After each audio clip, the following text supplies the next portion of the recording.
Cette émission est une production de la télévision régionale des Moulins.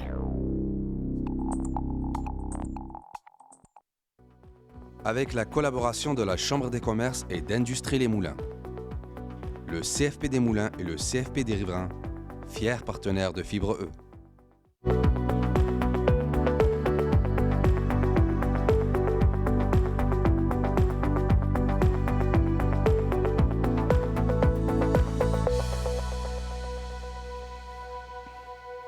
Bienvenue à Fibre E.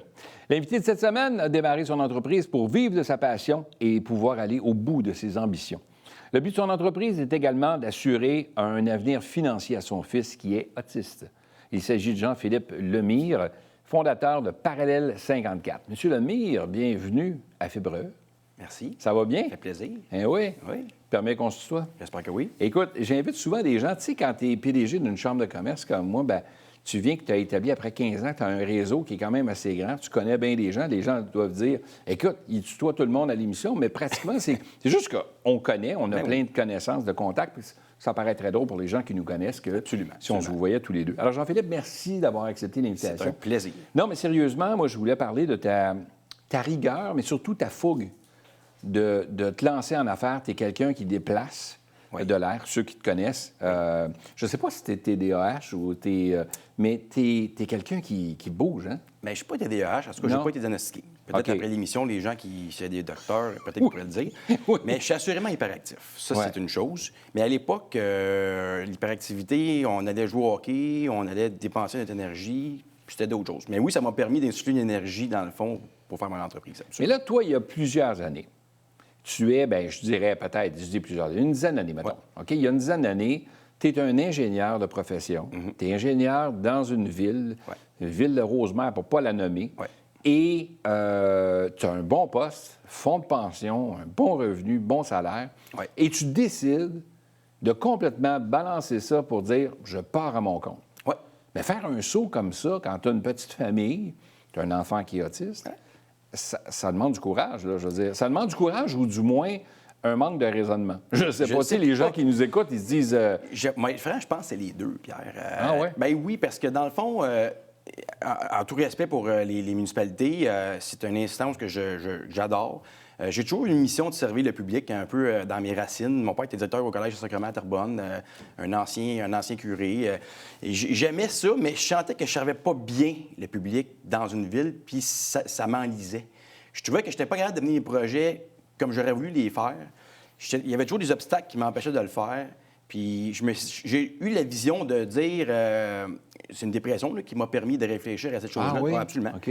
Qui m'a dit, qu'est-ce que je pourrais faire pour vraiment laisser une trace, mais aussi, tu sais, changer les choses, aider plus la population, aider un avenir pour mon fils aussi. Puis j'ai eu une révélation, je me suis dit, je vais partir à mon compte. Je suis capable de le faire. Je pense que j'ai ce qu'il faut pour le faire. Et puis, simplement comme ça, j'ai donné la démission de la ville. Sans avoir de plan d'affaires, juste avec une idée. Oui, une idée. Et là, tu n'avais pas Mais- parti ton entreprise encore, là. Non, mais j'avais quand même dans ma tête un plan d'affaires monté. Moi, je suis quelqu'un qui réfléchit beaucoup quand même avant de faire des choses. Je n'avais pas de plan d'affaires sur papier, mais dans ma tête, le plan d'affaires était quand même imaginé. Puis, OK. quand j'ai donné ma démission, je me suis donné un mois pour faire un plan d'affaires, je l'ai fait. Et là, tu pars, tu n'as rien d'autre en avant de toi, tu as cette idée-là, tu as cette aventure-là que tu veux mettre de l'avant, puis tu dis qu'en dans 2 mois, ton plan d'affaires est fait, t'es monté. Ouais. Puis là, ça part comment, là?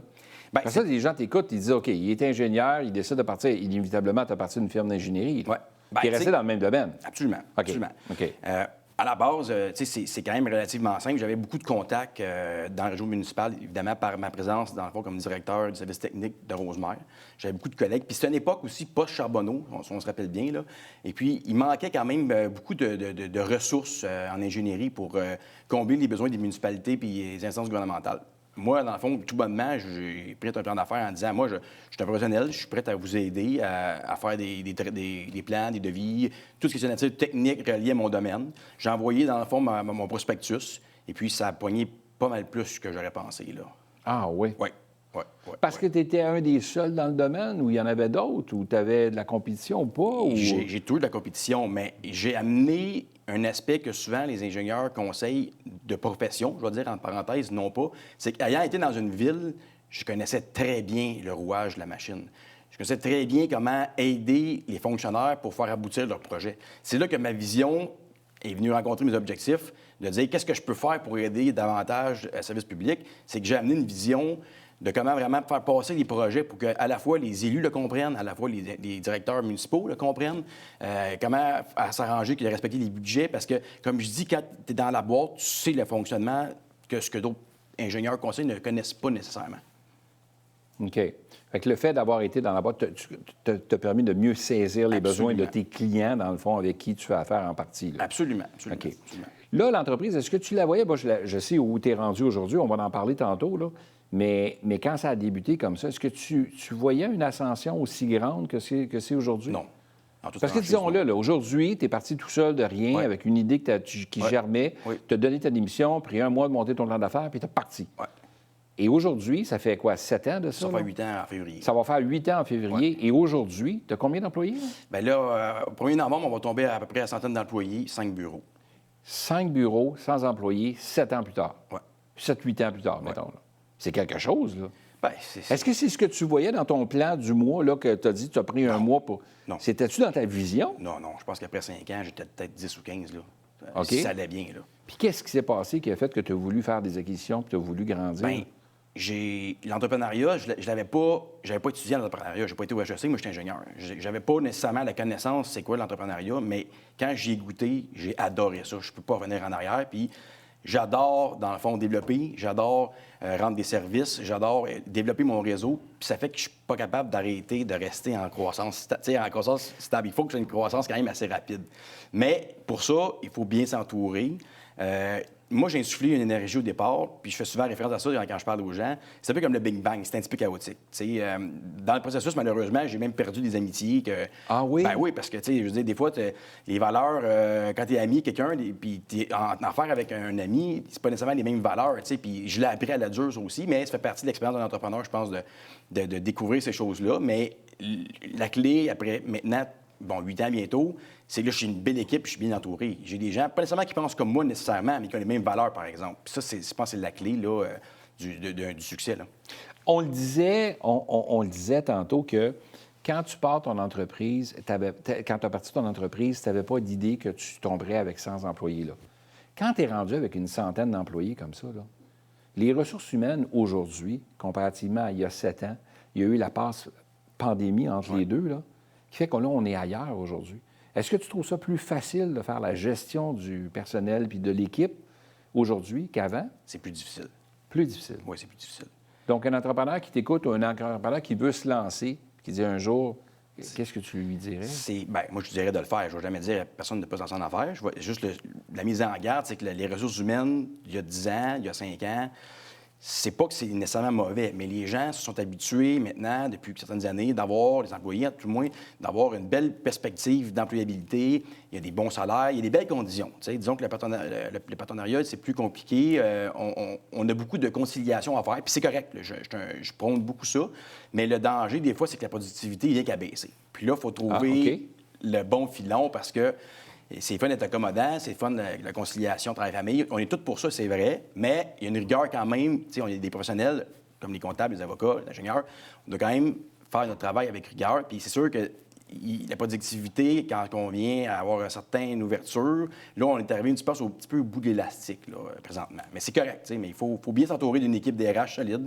Il faut continuer à faire des choses pour des gens. On est des gens de cœur, on continue à faire des choses de cœur, mais il faut quand même qu'il y ait un partenariat avec l'employé puis la firme, qu'on partage, dans le fond, le bien-être ensemble. OK. Ce qui fait que rendu à l'étape où tu es rendu aujourd'hui, tu ne peux plus gérer ça par toi-même.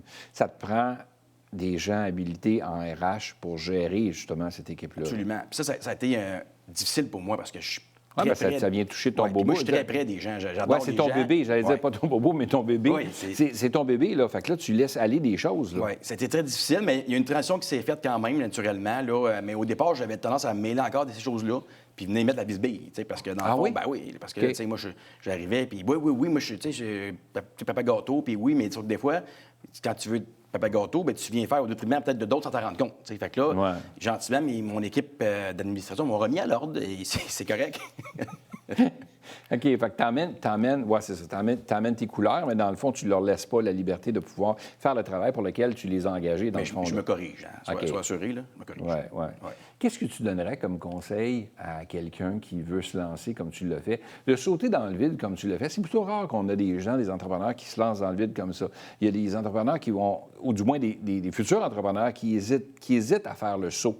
Parce que justement, un bon salaire, tu as la petite famille, tu as une stabilité, tu as un salaire qui rentre à toutes les semaines ou à toutes les 2 semaines. Tu sais, tu n'as pas à t'inquiéter de ça. Mais si tu quittes tout ça, les gens, ce qu'ils veulent, c'est de faire une transition où là, on débute une entreprise, puis tout en ayant un salaire d'appoint qui rentre, puis là, tu sais... Mais toi, tu ne l'as pas fait comme ça du tout. Tu es parti du jour au lendemain, tu as fait... C'est pas ma nature de faire ça. Moi, je fais quelque chose, je le fais pas. Mais aujourd'hui, 7 ans plus tard, ou 8 ans plus tard, est-ce que tu referais la même chose? Oui, absolument. Le même chemin? Même chemin, absolument. Wow! Absolument. Dans le fond, moi, ce que je peux donner comme conseil, c'est sois d'abord instruit, premièrement, dans le domaine que tu veux faire affaire. Peu importe. Il faut que tu aies une connaissance de ton marché, de ton métier, que tu vas procéder, il faut que tu connaisses ça. Après ça, tu as une partie d'instinct, assurément. Il faut que tu aies l'instinct de réaliser quelque chose. Puis moi, ce qui m'a aidé, c'est regarde pas la montagne, regarde 5 pieds devant toi. Parce que si tu regardes la montagne, si tu regardes tous les obstacles qui vont se dresser devant toi, tu n'avanceras pas. Tu ne seras pas capable d'avancer. Regarde 5 pieds devant toi, en ayant une idée de ce qui s'en vient, mais décourage-toi pas, puis avance petit pas à petit pas, puis tu vas réussir. Financement? Ouais. Difficile quand on débute comme ça et qu'on n'a rien en avant? Je vais dire, j'ai été peut-être chanceux, mais ça n'a pas été difficile. Ça n'a pas été tant difficile parce que, premièrement, à l'époque, je suis travailleur autonome, quand même professionnel. J'ai un bac en ingénierie. Je me suis bien classé dans les programmes bancaires. Tu sais, j'ai pas eu une somme colossale, mais j'ai une somme qui était adéquate à mon plan d'affaires que j'avais. À l'époque. À l'époque. Ça a été bien. Tu sais. C'est sûr que dans l'aventure de l'entrepreneuriat, si tu me demandes aujourd'hui avec les banques, c'est comment? Je vais dire, c'est super le fun, mais c'est plus dur. Parce que là, le bateau est plus gros. Quand on fait des projets d'acquisition, ils demandent plus de garanties. Tu sais, l'entrepreneuriat, moi, dans mes faustiques que je pensais dans ma tête, je me disais, plus je vais être gros, plus ça va être facile. C'est pas vrai. C'est plus difficile. Pas vrai, là. C'est plus difficile. Ouais. Parce que le bateau est plus gros à virer. Le bateau demande plus de choses, nécessairement. Et puis, les banques, bien, ils veulent garantir leur argent, puis c'est correct. Fait que, tu sais, il faut être plus rigoureux. Fait que, tu sais, je trouve que c'est une belle dynamique, quand même, qui nous force à s'améliorer, à améliorer nos processus. Mais c'est sûr que c'est pas plus simple. Qu'est-ce qu'on souhaite à Parallèle 54 pour la suite? Bien, moi, par 54, je souhaite qu'éventuellement, puis c'est déjà commencé, que j'ai de la relève à l'intérieur de par 54 qui vont finir par prendre ma place avec bonheur. Des jeunes professionnels, hommes et femmes. On a de la parité chez nous, sur du temps passant, pratiquement, autant sur les CA que quasiment en employabilité aussi. Alors, moi, je souhaite que par 54 continue la mission que j'ai partie initialement, qui était, à la base, c'était d'avoir du plaisir, puis d'avoir, dans le fond, de ne pas voir le travail comme un fardeau, mais comme une partie de ta vie. Parce que, tu sais, tu es plus souvent au travail qu'à la maison, pratiquement, là. Fait que si pour toi, ton travail, c'est pas agréable, c'est pas le fun, c'est pas dynamique, c'est pas entraînant, bien, la vie peut être longue. Fait que moi, la culture qu'on a inculquée, c'était celle-là. Puis j'espère que les gens qui sont avec nous, c'est ce qu'ils ont comme culture, c'est ça les valeurs que j'ai tantôt, qui des fois entrechoquent. Mais je souhaite que Parallèle 54 continue dans cette vision-là. Jean-Philippe, merci d'avoir accepté l'invitation. C'était un plaisir de te recevoir à l'émission. Merci Longue beaucoup. vie à Parallèle 54. Oui.